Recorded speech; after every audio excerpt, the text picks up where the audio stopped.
What's up guys, welcome back to Deck Tech for Decks. I'm your host Caleb. If you guys want to support the channel, you can click on that whatnot link in the description down below. You'll get a free $15 whenever you sign up and you'll be supporting the channel. Additionally, you can join my Patreon. That's the best way to support the channel. Special shout out to my high contributing patrons. Newsome, you rock. Now let's get into today's Deck Tech, and today we're building a degenerate group hug deck. Now this deck is mostly built around 4 different legendary creatures. We're going to focus hard on Feather, Nadu, Zada, and then last but not least, the Howling Abomination. Now, all of these cards care about us targeting them and just casting a lot of cantrippy stuff, so we're basically just using the face commanders here as some added value. Now, it's going to make us unassuming, it's going to give some of our opponents value, but it's also going to give us a lot of resources and a decent amount of card advantage to get us into our key pieces. Now, we are playing a lot of other things that care about us targeting our stuff, like Gorgo's Vicious Watcher. Now we're able to play our cantrip and just delete our opponent's boards,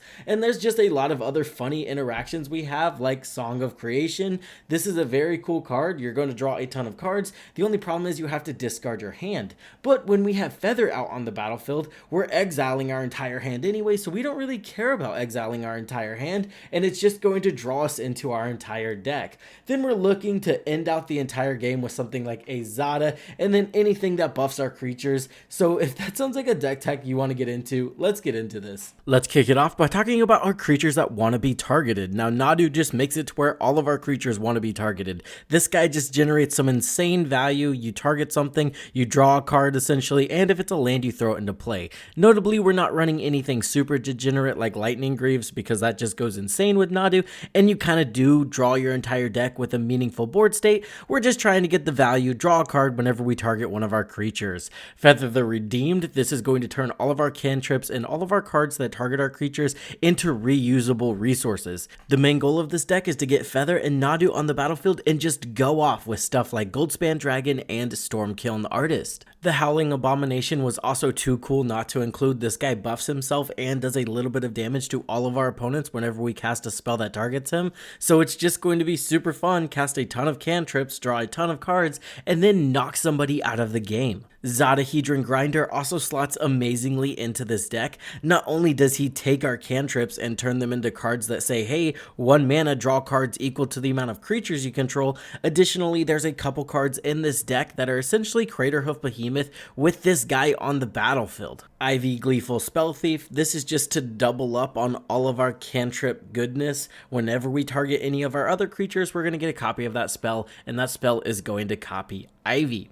Gorgo's Vicious Watcher is also super hilarious in this deck. Whenever one of our creatures becomes a target of a spell, this guy's just going to fight one of our opponent's creatures. This is going to be pretty oppressive if we get this guy on the battlefield, and our opponents aren't going to be able to build any meaningful board state. Phalanx Leader is going to give every single one of our creatures a 1/1 counter whenever it becomes the target of a spell.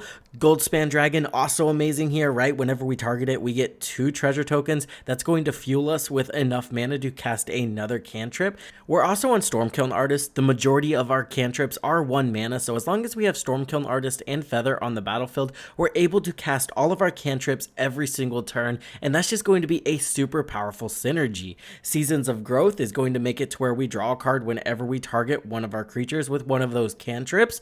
Vesuvian Diplomacy is one of the best cards in the deck. Just being able to target something like a Howling Abomination and create more Howling Abominations is extremely broken. Creating more Nadus is not okay. Creating more Goldspan Dragons, more Phalanx Leaders, I think you get the point. This card's just not going to be okay with any of our key pieces on the battlefield. Orvar's not going to be as good as our Vesuvian Diplomacy because it doesn't allow us to copy those legendary creatures, but it's still going to be super useful in the decks to copy something like a Phalanx Leader, a Stormkiln Artist, or even something like an Ashmouth Dragon is going to be super impactful. Monastery Mentor is also going to see play in this deck. We don't have to target him, and he's just going to make a massive board state of those prowess monks. Archmage Emeritus, again, this is just solid card advantage whenever we're casting those cantrips.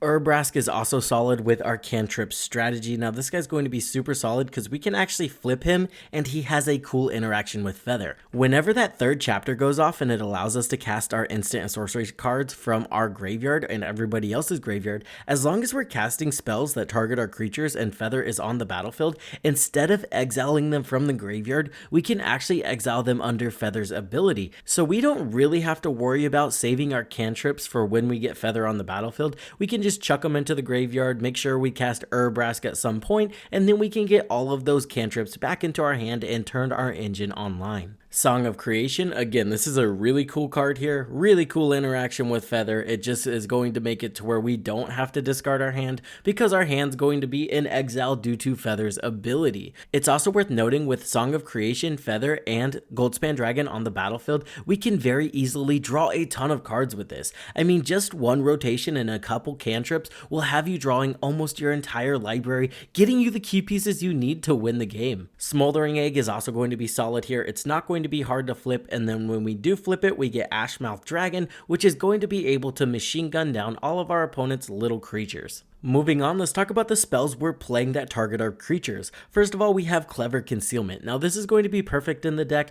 because this strategy relies on us getting one of our key pieces into play, so once they're in play, we really need to protect them. Not to mention, Clever Concealment does actually target, so with feather on the battlefield, this will always return to our hand. Silk Guard, also very useful protection here, and again, it does target, so it will return back to our hand. Not to mention, it can put a ton of counters on our creatures. Impact Resonance is going to be solid, reusable removal. We just have to make sure one of that damage targets one of our creatures. Contest of Claws is my new favorite fight spell. We're just going to fight one of our opponent's creatures and discover equal to the access damage we did. With the amount of cantrips we're running in this deck, even if the access damage is 1, that's still going to be very useful for us. 3 Steps Ahead is 9 times out of 10 just going to be a counter spell, but the fact that it's flexible and can create a token copy of our creatures in a pinch makes it super flexible, especially with this strategy. Hunter's Insight, reusable card advantage, I'm down for that. Fists of Flame and Gold Rush. Now these two are basically Craterhoof Behemoths with Zada on the battlefield. Yes, 2 mana Craterhoof Behemoth. You can generate a ton of treasure tokens with Gold Rush, and then with Fists of Flames, you're going to draw a ton of cards and buff up all of your creatures equal to the amount of cards you've drawn, which is basically the amount of creatures on your board. After that, we're running 9 cantrips. There's not a lot of useful ones. The best ones are Crimson Wisps and Expedite. This just is going to give all of our creatures haste if we have Zada on the battlefield. And then again, they're just amazing card advantage in this deck. The rest are pretty vanilla and honestly not worth talking about. So let's move on to the other part of this strategy. We are going to be playing Sword of Once and Future here. Again, this has a really cool interaction with feather. Whenever we cast that 2 CMC spell from our graveyard without paying its cost, as long as it's something that targets our creatures, again, we can use Feather's ability instead of putting it back into our graveyard. This is going to allow us to put it back into our hand at the beginning of the next end step using Feather's ability. Mavinda, also super cool here, does the exact same thing as we did with Sword of Once and Future. We're just going to cast those cantrips from the graveyard and exile them under Feather's ability instead of Mavinda's. Sunforger is going to be super useful here. Not only can it grab us our Clever Concealment to protect our entire board, additionally it can grab us Fist of Flames if we're ready to end out the game, and anything in between as long as it's red or white. Xyrus seemed perfect here, mostly because it synergizes with our commander. We're not running a ton of cards that synergize with our commander because we're kind of just using them for colors, but Xyrus creates a massive board state very quickly, and it makes the Zada strategy very viable, especially when sometimes our opponents are drawing 3 additional cards on our turn, and then again, Magic's just a format where everybody wants to draw a ton of cards, so we're going to make a lot of snakes very quickly. Underworld Breach, just so we can get our key pieces back onto the battlefield and start storming off, hopefully killing our opponents.